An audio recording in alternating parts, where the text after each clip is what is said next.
Liverpool catapulted the Beatles to stardom, and the band made overt references to the city of their birth in a handful of their songs.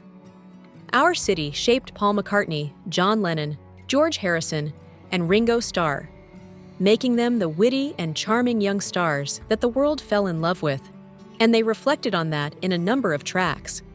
John first wrote the lyrics to In My Life in 1965, referencing Penny Lane and Strawberry Field along the route he went on the bus when he was a kid.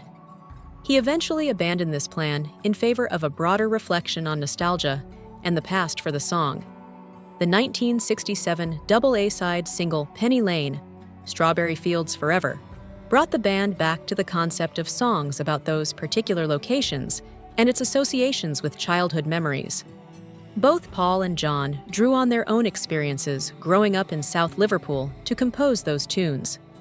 A few years down the road, the Beatles showcased their Scouseness once more when they recorded Polythene Pam and performed Abbey Road with heightened Scouse accents.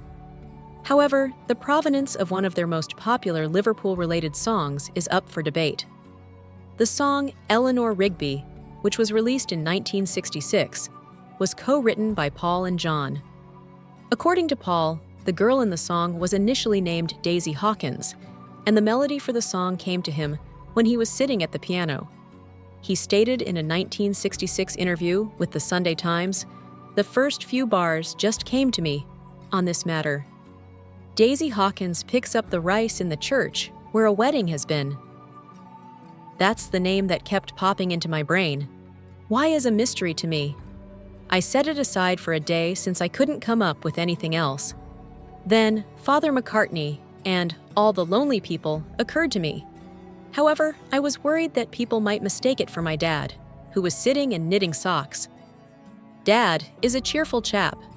The name Mackenzie popped up in the phone directory, so I called them, claiming that the name of the Help, actress Eleanor Braun, may have been an inspiration.